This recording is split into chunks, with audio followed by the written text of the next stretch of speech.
Hello friends, welcome all of you. In today's session we are about to deal with the next type of freehand sketches related to another mechanical components, and those components are nothing but the different types of bolts. Last session we have seen different type of nuts. Now the remaining portion, today's discussion, will deal with the different types of bolts. तर तुम्हाला याबद्दल मी सांगितलं आहे मित्र, nut असू देत, bolt असू देत, कुठलाही मेकॅनिकल इलेमेंट असतो तर त्याचं बेसिक फंक्शन हे आपल्याला 100% काय असतं माहीत असतं, आणि ते फंक्शन सर्व करणारेच सगळे काय आहेत मेकॅनिकल इलेमेंट्स आहेत. पण ते फंक्शन सर्व करत असताना सुद्धा त्याचा प्रॉपर त्या जागेवरचा उपयोग लक्षात घेऊन, त्याचबरोबर तो करत असताना जो ऑपरेटर आहे त्याची उपयुक्तता, त्याला सुविधा म्हणून काही गोष्टी फीचर म्हणून त्याच्यामध्ये ऍड केल्या जातात, आणि त्यानुसार त्याचं वर्गीकरण हे डिफरंट टाइप्स म्हणून केलं जातं. तर अशा पद्धतीचे वेगवेगळ्या पद्धतीने कार्य करणारे आणि वेगवेगळ्या क्षमता असणारे कॅपॅसिटीज त्याच्या किंवा त्याचं प्रॉपर फंक्शनिंग कार्य हे वेगळं वेगळं असणारे जे बोल्ट्स आहेत ते आपण आजच्या डिस्कशनमध्ये बघणार आहोत. तर पहिला जो आहे तो हेक्सागोनल हेडेड बोल्ट आहे मित्र. हेक्सागोनल हेडेड बोल्ट याचं 3D तुम्हाला इथं रिप्रेझेंटेशन दिलेलं आहे. त्याचा हेड जो आहे तो हा हेड हेक्सागोनल आहे. आता हेक्सागोनल नटचा जेवढा थिकनेस असतो हेडचा, तेवढाच ह्याचा असत नाही, तो थोडा कमी केला जातो. म्हणजे हे जे डिस्टन्स आहे 0.8d असतं. आपण ते नट मध्ये बघितलं की t is equal to d बघितलं होतं बघा. तर इथं t is equal to 0.8d असतो, हा प्रकार आहे. आणि हा बोल्ट असल्यामुळे ह्याला सिमेट्रिकल फेस आहे हा खालचा, त्याला शँक बॉडी असं म्हणतात, आणि त्याच्या एक्सटर्नल सरफेस वरती थ्रेड्स आहेत, म्हणजे हे पेच आहे. आता ह्याला आपण दोन व्ह्यू मध्ये रिप्रेझेंट करावं लागतं. हा फ्रंट व्ह्यू आहे आणि हा त्याचा साइड व्ह्यू आहे. तर बघा तुम्ही, हा मित्र तुम्हाला मी सांगितलं होतं, हा टी म्हणतात आला, कॅपिटल टी. हा जो आहे हा 0.8d आहे. त्यानंतर हा जो सिलेंड्रिकल डायमीटर याचा जो दिसतो, तर हा डायमीटर इथं कॅपिटल डी, याला शँक डायमीटर असं म्हटलं जातं. हा इथून इथपर्यंत जो भाग आहे त्याला शँक असं म्हणतात, आणि त्याची लांबी जी आहे त्याला शँक लेंथ असं म्हणतात. SHANK shank length. तर ती लेंथ आपल्याला पाहिजे तेवढी आपण डिझाईन काय करू शकतो, ठेवू शकतो. तर अशा पद्धतीनं हा 2D असतो, शँकचा डायमीटर D असतो, आणि याच्यावरती थ्रेड लेंथ जी असते ती X या नोटेशनने कायम रिप्रेझेंट केली जाते. तर X हे नोटेशन थ्रेड लेंथ साठी रिप्रेझेंट केलं जातं. आणि मग याच्यावरनं याचा साइड व्ह्यू काढला, म्हणजे ह्या ज्या दोन लाईन्स 2D च्या ज्या निघालेल्या आहेत त्या दोन लाईन्सने इथं असा हा हेक्सागोन काय होतो, तयार होतो. याचा चॅम्फर्ड फेस सुद्धा 30 डिग्रीचा असतो. तो चॅम्फर्ड फेसची बॉटम लाईन जर आपण पकडली तर त्या हेक्सागोनला 8 टच होणारा एक सर्कल कळतं. आणि मग इथं तुम्हाला लक्षात आलं की ही दोन सर्कल्स याच्यामध्ये येतात, की जे ज्याच्यामध्ये एक डॉटेड सर्कल जे आहे ते 3/4 पोर्शनला आहे आतमध्ये, आणि बाहेरचं जे सर्कल आहे ते मात्र कंटिन्युअस. तर असा मित्र हे काढल्यानंतर याच्यावरनं प्रोजेक्शन ओढून आपण याला काढायचं आहे. इथं तुमच्या लक्षात येईल 1.5d + 3mm. आपण W जो आहे ना, W लक्षात येते का नट मध्ये बघितलं तर ती W लेंथ म्हणजे ही आहे 1.5d + 3mm. तर अशा पद्धतीनं नटला पॅरलल असणारा, फक्त t चं डायमेन्शन 0.2d न कमी असणारा जो आहे, आणि ज्याच्यामध्ये शँक लेंथ आहे L बरोबर, आणि ज्याच्यावरती एक्सटर्नल थ्रेड्स आहेत, थ्रेड लेंथ आहे X, असा जो आहे हा हेक्सागोनल हेडेड बोल्ट आहे. या बोल्टचा हा टॉप सरफेस कॉर्नर्स त्याचे चॅम्फर्ड केले जातात बरोबर. आणि मोस्ट कमर्शियली यूज्ड जो आहे तो बोल्ट आहे तो हा हेक्सागोनल बोल्ट आहे बरोबर.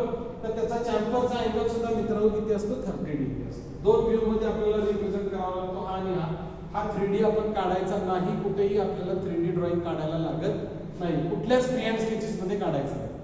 दुसरा जो आहे तो तसाच आहे, स्क्वेअर हेडेड बोल्ट आहे. आपण बघितला हे स्क्वेअर हेड आहे त्याचं, हे पण इथं 0.8d आहे मित्र. ऍक्च्युअली t = d होतं, ते कमी झालेलं आहे. X म्हणजे थ्रेड लेंथ आहे, ही लेंथ म्हणजे शँक लेंथ, आणि हा याचा डायमीटर आहे. हा या पद्धतीने रिप्रेझेंट केलेला आहे बरोबर. हा फ्रंट व्ह्यू आणि साइड व्ह्यू आहे. हा जो आहे हा बरोबर स्क्वेअर म्हणजे खाच असते चौकोनी, त्या खाचीत बरोबर त्याचा स्क्वेअर हेड काय होतो, लॉक होतो. त्यामुळं बोल्ट हा टर्न होत नाही. म्हणून तिथं काय सांगितलं बघा, it prevents the bolt from turning when the nut is screwed on or off बरोबर. म्हणजे तो टाइट केला किंवा लूज करताना तो हलत नाही त्याच्या हेडला, कारण त्याचा जो हेड आहे ते बरोबर त्या स्क्वेअर गाळ्यातच काय होते, जाऊन त्याच्यामध्ये बसलं जातं. हे दोन टाइप कॉमनली यूज आहेत दोन. नेक्स्ट टाइप आहे त्याच्यामध्ये मॉडिफाय झालेला आहे, स्क्वेअर हेडेडच बोल्ट आहे. पण त्याला स्क्वेअर नेक आली, म्हणजे त्याला गळा चौकोनी आला. तर गळा चौकोनी आल्यामुळे काय होते, शँक लेंथ आणि हेड जो असतो तर त्याच्यामध्ये एक वीकर सेक्शन फॉर्म होतो मित्र, तयार झाला आणि तुटतो. म्हणजे आपण हेडलाच टाईट करतो आणि हेडलाच लूज करतो, त्यामुळे वीक सेक्शन त्या जॉईंटला तयार झाल्यामुळे त्याचं हेड तुटतं बऱ्याच वेळा. तुम्ही बघितलं असेल बरेचसे नट असे छिलतात बघा, की त्याचं हेड वेगळं होतं आणि शँक वेगळा होतो, किंवा आत तुटून शँक राहतो आणि वरचा भाग जो आहे हेड तो काय होतो, तो आतला शँक तिथंच राहतो आणि हेड मात्र तुटून निघाले. तर ते होऊ नये म्हणून थोडंसं त्याच्या नेकला स्ट्रेंथनिंग केलंय आणि त्याचा सेक्शन स्क्वेअर दिलेला आहे, बरोबर आहे. आणि हा बरोबर काय करतो, स्क्वेअर पोर्शन खाच असते स्क्वेअर, त्या स्क्वेअर खाचेमध्ये बसतो, त्यामुळे नट काही केलं तर तिथून काय आपली जागा सोडत नाही, बरोबर. तर त्यामुळे basically rotation of bolt prevent करण्यासाठी आणि स्ट्रेंथ देण्यासाठी square headed bolt with square neck. आता ह्याचं रिप्रेझेंटेशन बघा, आता हे इकडे काढलं आणि इकडे काढलं काय फरक पडत नाही मित्र, लक्षात आलं. तुम्ही कसंही काढू शकता, हेड इकडे काढू शकता, शँक इकडे काढू शकता. हा स्क्वेअर हेडेड दिलेला आहे तुम्हाला, बरोबर आहे. हे तुम्हाला 2D डायमेन्शन दिलेला आहे, बरोबर. आता ही शँक लेंथ झाली, इथं थ्रेडेड पोर्शन एक्स झाला, इथं जो गुणाकार दाखवलेला आहे तुम्हाला आणि हे जो पोर्शन दाखवलेला आहे इथं स्क्वेअर नेक आहे. स्क्वेअर नेक दाखवण्याचं कन्व्हेन्शनल रिप्रेझेंटेशन ड्रॉइंग मधलं त्या स्क्वेअर मध्ये फुली मारायची, बरोबर. आणि मग हा हार्डन सरफेस असतो, हा बडवून गरम करून बडवून काय केलं असतं, हार्ड केलं होतं, त्यामुळे तो खराब होत नाही, वेअर आउट होत नाही. तर एवढ्या पोर्शन मध्ये त्याची जी लेंथ आहे स्क्वेअर नेकची ती 0.8d लेंथ बाय विड्थ दोन्ही मेंटेन केली जाते आणि अशा पद्धतीने हा काय करतो, रिप्रेझेंट करतो. आणि साइड व्ह्यूला तुम्ही बघितला असाल तर हा जो चौकोन आला वर्तुळाच्या वरती, तो जो चौकोन आहे म्हणजे ती स्क्वेअर नेकचं रिप्रेझेंटेशन. आणि हा सेक्शनल व्ह्यू घेतल्यामुळे याला सुद्धा शँकला सुद्धा काय झालं, डायमीटर जो आहे शँक डायमीटर त्याला सेक्शन वाइज त्याच्यामध्ये लेंथ त्याची 1.5d + 3 आहे मित्र, हा पण 0.8d आहे. दिस इज द टोटल लेंथ. आणि हा जो आहे हा 2d दिलेला आहे, म्हणजे इथून जो रेडियस मारलेला आहे इथं तर ह्या डायमीटरच्या दुप्पट 2d आहे. ही जी सेंटर लाईन आहे या सेंटर लाईनला इथून एवढं डिस्टन्स आपण 2d टाकायचं आणि ह्याला आर्क लेंथ मध्ये काय करायचं, कन्वर्ट करायचं. Okay, next cup headed bolt. आता ह्याचा हेडेड काय झालं, कप हेडेड झाला, म्हणजे डोम शेप मध्ये झाला. आपण बघितलं होतं बघा तसा आहे. आणि इथं तुम्हाला लक्षात येते इथं पिन आहे, बरोबर आहे. तर जिथं स्पेसचं लिमिटेशन आहे, म्हणजे पाना लावून, पाना कसं आहे कुठल्याही नटच्या आपण जर ह्याला लावला बोल्टच्या हेडला जर लावला तर त्याला फिरवायला सर्कमफरन्सला अशी एवढी जागा लागते, बरोबर की. मग स्पेसचं लिमिटेशन जिथं असेल, जागा नसेल तर तिथं हा कप हेडेड बोल्ट काय केला जातो, प्रोव्हाइड केला जातो. याचं सुद्धा function rotation of bolt prevent करणं आहे. आता रोटेशन ऑफ बोल्ट प्रिव्हेंट करायचं म्हणजे हा फिरून देत नाही, तर ते का फिरून देत नाही, तर इथं प्रोजेक्शन प्रोव्हाइड केलं, त्याला पिन असं म्हटलं. ही पिन इन्सर्टेड केली आहे शँक मध्ये. जेव्हा हा नट टाईट करतो आपण, टाईट केल्यानंतर ती जी पिन आहे ती बरोबर ज्या होल मध्ये त्याला आपण टाईट केलाय त्या होल मधला तेवढं पिन इन्सर्ट होण्यासाठी गाळा असणार आहे. त्या गाळ्यात बरोबर ती पिन काय होते, जाऊन बसते. ती गाळ्यात पिन जाऊन बसल्यामुळं याच्यावरती कसलेही सर्कमफरन्शियल फोर्सेस आले तर तो असा ट्विस्ट होत नाही किंवा तो टर्न होत नाही, कारण ती पिन त्याला अडकाठी काय करते, निर्माण करते. याचा 3D व्ह्यू बघा, 2D मध्ये इथं दाखवलेला आहे. पुन्हा हा थ्रेडेड पोर्शन आहे, x लेंथ आहे, याचा डायमीटर d आहे आणि ही पिन जी आहे ही 0.2d एवढंच प्रोजेक्शन बाहेर काढलंय. त्याची लेंथ सुद्धा बघितलं तर 0.5d आहे. अत्यल्प अशी बारीक अशी पिन असते मित्र, लक्षात आलं. आणि हा काढताना सुद्धा त्या पिन मधनं उचकटला की झटकन वरती काय होतं, बाहेर उडवतो, म्हणजे पटकन क्लॅम्प पण होतं आणि पटकन डी क्लॅम्प होतं. डिझाईन फीचर मध्ये मित्र हे एक फीचर आहे की क्लॅम्पिंग आणि डी क्लॅम्पिंग हे with minimum wastage of time व्हायला पाहिजे, because it is a non productive operation. त्यांना काय फायदा होत नाही, प्रोडक्शन कुठलं होत नाही. म्हणून झटकन क्लॅम्प झाला पाहिजे, झटकन निघाला पाहिजे. जिथं स्पेस कमी आहे तिथं वापरतात. साइड व्ह्यू मध्ये मात्र फक्त एक रिंगच इथं दिसते, वरती प्रोजेक्शन दिसतं. आणि इकडून बघितलं तर हा व्हर्टिकल पोर्शनच फक्त त्याच्यामध्ये दिसणार आहे. हा जो डायमीटर आहे हा कपचा डायमीटर आहे आणि हा जो डायमीटर आहे हा याचा कोअरचा डायमीटर आहे. त्या पद्धतीचा तो रिप्रेझेंट त्याच्यामध्ये केलेला आहे. ओके, नंतर सिलेंड्रिकल हेडेड बोल्ट आला. हा होता कप हेडेड बोल्ट होता. या कपच्या ऐवजी पोर्शन आता वरचा झाला सिलेंड्रिकल. ह्याला पण इथं पिन आहे बरोबर, फक्त हेडचा पोर्शन बदलला. कपच्या ऐवजी काय केला, सिलेंड्रिकल हेडेड बोल्ट ठेवला, बरोबर. याच्यामध्ये सुद्धा सेम फीचर्स तुम्हाला इथं दिसतील. साइड व्ह्यू मध्ये बघितला तर हा सेक्शनल व्ह्यू असल्यामुळे तुम्हाला इथं सेक्शन लाईन आलेली आहे आणि इथं या पिनचं प्रोजेक्शन तुम्हाला इथं दिसेल, बरोबर. बाकी ही शँक लेंथ आहे, हा थ्रेडेड लेंथचा पोर्शन आहे. याची जी हाईट आहे ही हाईट इथं 0.2d आहे, म्हणजे कंपॅरेटिव्हली याच्यापेक्षाही त्याची हाईट काय आहे, खूप कमी आहे. हाईट इज 0.2d आणि ही जी लेंथ आहे ही लेंथ सुद्धा 0.12d आहे, म्हणजे 0.1च आहे. इथं जर तुम्ही बघितलं तर ती 0.5d आहे, म्हणजे कमी लेंथ आहे याची, बरोबर आहे. म्हणजे तसं बघायला गेलं तर इथली पिनची साईज आणि ह्या पिनची साईज जर तुम्ही बघितलं, या पिनला लेंथ आहे तशी हिला लेंथ नाही. एक सिलेंड्रिकल पिनच आहे, एक सिलेंड्रिकल पिनच आहे, लहानशी पिन आहे, बरोबर, लक्षात. आणि हा जो आहे हा सिलेंड्रिकल फेस आहे. त्यामुळे याचा डायमीटर म्हणजे बाहेरचं वर्तुळ, याचा डायमीटर म्हणजे ही आतली दोन वर्तुळ आहेत. ऍक्च्युअली सेक्शन घेतल्यामुळे एकच काढलंय आणि ह्या पिनचं प्रोजेक्शन इथे दाखवलेलं आहे. असा हा फ्रंट व्ह्यू आणि हा साइड व्ह्यू, अशा दोन व्ह्यू मध्ये याला रिप्रेझेंट केलं. यानंतरचा जो आहे तो टी हेडेड बोल्ट आहे. तर टी हेडेड जो बोल्ट आहे मित्र, स्क्वेअर स्लॉट जिथं असते, चौकोनी खाच आहे, त्या खाचेमध्ये धरून मशीन टूलचं जे टेबल असतं, मशीनचं जे बेड असतं, लक्षात आलं, त्या बेडला टी स्लॉट्स असतात आणि त्याच्यावरती जी फिक्चर आपल्याला होल्ड करायचे असतात. जी फिक्चर ऑफकोर्स हा कन्सेप्ट वेगळा आहे, हा तुम्हाला फार डिटेलमध्ये मेकॅनिकल इंजिनिअरिंगमध्ये स्टडी करायला असतो. म्हणजे त्या स्लॉटवरती आपल्याला दुसरा काही एखादा मेटॅलिक सरफेसेस किंवा असेंब्ली जर आपल्याला क्लॅम्प करायची असेल तर तिथं मशीन बेडला टी स्लॉट्स प्रोव्हाइड केले जातात. त्या टी स्लॉट्समध्ये हा पर्टिक्युलरली जो बोल्ट आहे हा टी हेडेड बोल्ट बरोबर काय होतो, जॉईन होतो. म्हणजे हा रेस्टिंग सरफेस आणि हा नेट म्हणजे एक हॉरिझॉन्टल आणि व्हर्टिकल असा रेस्टिंग सरफेसेस आहे, त्याच्यामध्ये तो बरोबर जाऊन काय होतो, फोल्ड होतो. यामध्ये बघा स्क्वेअर नेक सारखाच पोर्शन इथं असल्यामुळे इथं हा स्क्वेअर केला, फक्त इथं एन्क्लोज केलेला नाही स्क्वेअर. मगाशी तो एन्क्लोज स्क्वेअर होता कारण हा टी हेडेड आहे आणि टी हेडेड असेल तर हा टी दिसायला पाहिजे ना, हा जो आहे हा टी क्लिअर कट दिसायला पाहिजे. त्यामुळे इथं त्याची स्क्वेअर नेक म्हणजे हा पोर्शन स्क्वेअर झाल्यामुळे फक्त स्क्वेअर नेक दिलं. हाईट म्हणाल तर 1.5d आहे, त्यांचा डायमीटर जो आहे तो d दिलाय तुम्हाला आणि हे स्क्वेअरचं 0.8d च आहे, 0.8d बाय 0.8d ऍक्च्युअली असतो तो. ओके.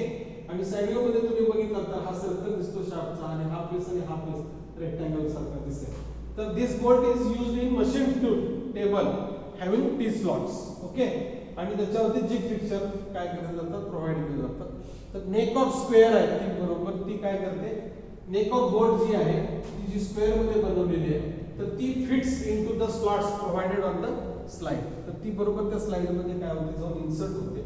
त्यामुळे बोल्टचं रोटेशन जे आहे ते त्यामुळे काय केलं जातं, प्रिव्हेंट केलं. ओके.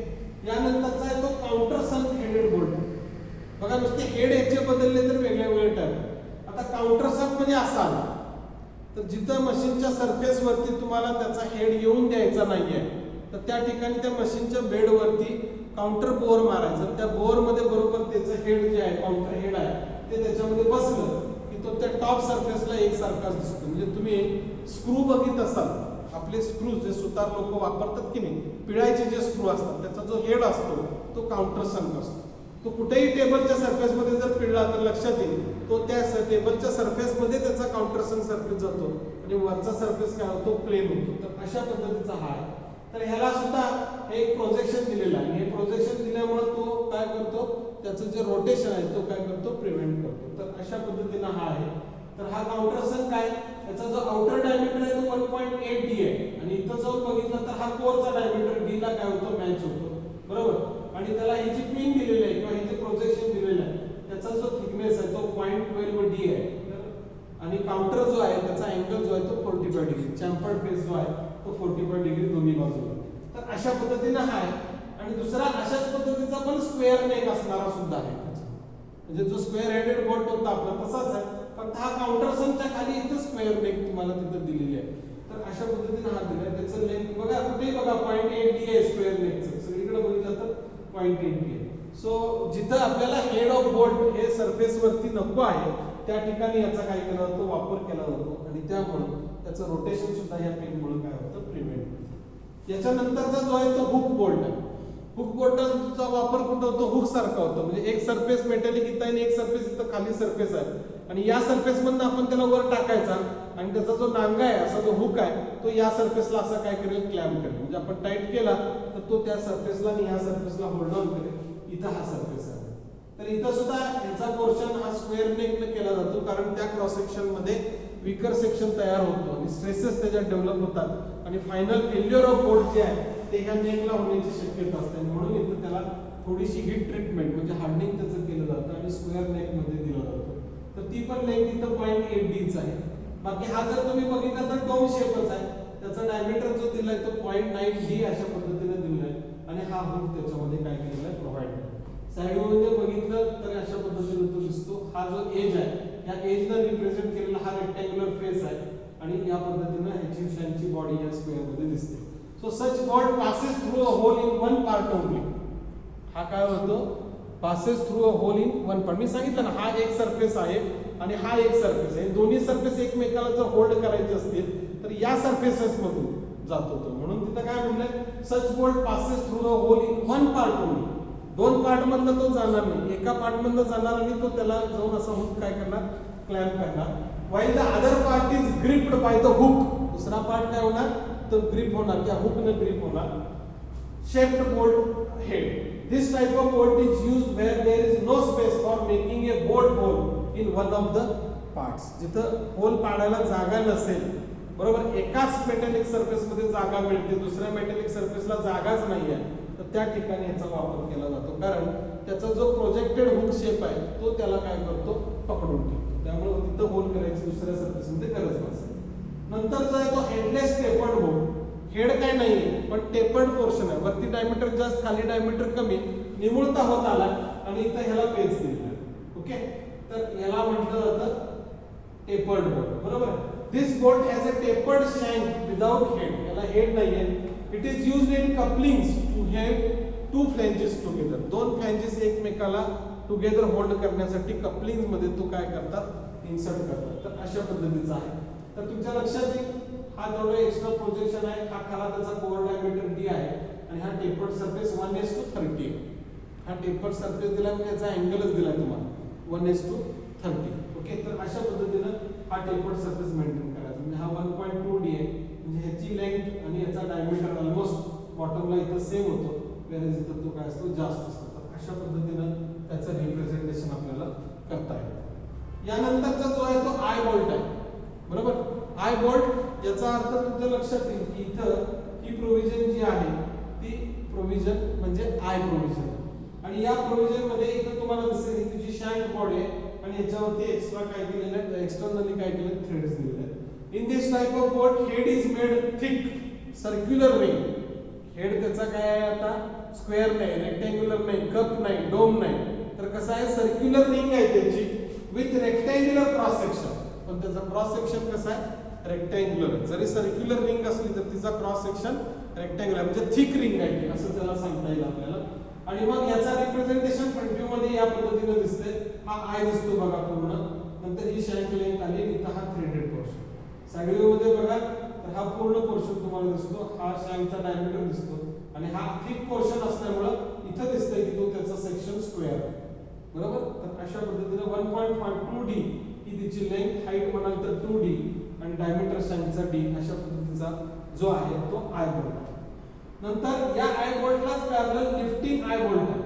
म्हणजे काय केलंय बघा, हा सेक्शन इथून इथपर्यंत सेम झाला आय बोल्ट आणि ह्याच्यावरती काय केलंय त्याला आय बोल्ट केला, म्हणजे त्याला होल्ड करण्यासाठी दिलं. मोठ्या मोठ्या तुम्ही इलेक्ट्रिसिटीच्या मोटर्स बघितल्या असतील किंवा जनरेटर्स बघितले असतील त्याला मध्ये हुक लावतात बघा, का तर त्याला उचलण्यासाठी होल्ड ऑन करण्यासाठी ती केलेली प्रोव्हिजन आहे. लिफ्टिंग आय म्हणतात त्याला. सो तसा लिफ्टिंग आय म्हणजे ह्याच्यातून दोरखंड घालतात आणि तो उचलतात आणि हा जो थ्रेडेड पोर्शन आहे तो त्या बॉडीमध्ये जातो, मोटरमध्ये किंवा जनरेटरच्या बॉडीमध्ये जातो. अशा पद्धतीचा पोर्शन जो आहे तो आहे हा रेग्युलर शेप मध्येच आहे तुमचा, त्या पद्धतीनेच आहे तो, बरोबर. इथून पुढची बॉडी सेम आहे, याच्यावरती हा दिलेला तुम्हाला लिफ्टिंग आय. तर साइड व्ह्यू मध्ये तुम्ही बघितलं तर हे सर्वसाधारणपणे प्रोजेक्शन तुम्हाला या पद्धतीने दिसतं. बाकीचं साइड व्ह्यूचं पोझिशन हेच आहे, पण याचा बघितलं याचा थिकनेस तुम्हाला दिसतो तो या पद्धतीने आहे, तो आहे 0.8d. टोटल लेंथ जी आहे त्याची 2d आहे. त्यामुळे हा पोर्शन आणि हा पोर्शन सेमच आहे, फक्त याचा या सर्क्युलर आयचं जे प्रोजेक्शन आहे हा थिकर सेक्शन असतो आणि ते जे प्रोजेक्शन तुम्हाला इथे साइड व्ह्यू मध्ये दिलेलं आहे 0.8 डायमीटर असं त्याचा काय पर्टिक्युलर थिकनेस दिला. तर अशा पद्धतीनं मित्र लिफ्टिंग आय बोल्ट. तर कुठल्याही ह्या टाइप्स जे आपण बघितलेले आहेत, लिफ्टिंग आय बोल्ट बघितला, नुसता आय बोल्ट बघितला, काउंटर संकेतचा बघितला, बरोबर आहे, कप हेडेड बघितला, आपण हुक बघितलेला आहे, लक्षात आलं, किंवा रेग्युलर कन्व्हेन्शनल हेक्सागोनल आणि स्क्वेअर आपण बघितलेला आहे. तर यापैकी कुठलाही एक तुम्हाला परीक्षेमध्ये विचारला जातो जो दोन व्ह्यू मध्ये आपण काढायचा असतो आणि ज्याचं स्केच आपण प्रपोर्शनेट काढतो. म्हणून मी तुम्हाला हे सारखं सांगतो की ह्याचं प्रोजेक्शन इकडे ट्रान्सफर करून हा काढलेला, त्यामुळे ह्याची जी हाईट आहे 1.5d तीच इथं यायला पाहिजे. या दोन लाईनचं प्रोजेक्शन इथं येऊन मिळायला पाहिजे आणि साइड व्ह्यू मध्ये हा तुम्हाला थिकनेस त्याचा दिसला पाहिजे. जो फ्रंट व्ह्यू मध्ये दिसत नाही तो साइड व्ह्यू मध्ये इथं दिसतो. मग हे काय अप्रॉक्सिमेट तुम्ही मागून काढलं तरी चालतं, पण हे 0.8d आहे. मग हा d जर मी 10 मिलीमीटर घेत असेल तर हा माझा 8 मिलीमीटर मध्ये अप्रॉक्सिमेटली यायला पाहिजे. असं प्रोपोर्शन घेऊन आपल्याला मित्र हे फ्री हँड स्केचेस काढायचे. तर अशा पद्धतीनं आजच्या सेशन मध्ये आपण डिफरंट टाइप्स ऑफ बोल्ड्स हा पार्ट आपण डिस्कशन मध्ये घेतलेला आहे. हे सगळं स्केच विथ डायमेन्शन काढायचं असतं, त्यामुळे वारंवार हे काढून स्केचबुक मध्ये प्रॅक्टिस करून याची डायमेन्शन्स लक्षात ठेवायला पाहिजे. आता ते एका सिंगल फिगर वरती सांगणं सोपं आहे, पण ॲज ए होल सगळे फ्री हँड स्केचेस तुम्ही लक्षात ठेवता तेव्हा गोंधळ होतो. 0.5d आहे का 0.8d आहे का 0.2d आहे हे लक्षात राहत नाही मित्र. जर डायमेन्शन चुकीचं दिलं गेलं तर फ्री हँड स्केचचे मार्क आपले जातात. Free hand sketches with dimension आपल्याला लक्षात ठेवायला पाहिजे, म्हणजे ते सारखे सारखे काढले पाहिजे, सारखी सारखी त्याची डायमेन्शन रिवाइज केली पाहिजे. ओके, तर अशा पद्धतीनं टाइप्स ऑफ बोर्ड मध्ये हे डिफरंट टाइप्स ऑफ बोर्ड्स आहेत. Thank you very much.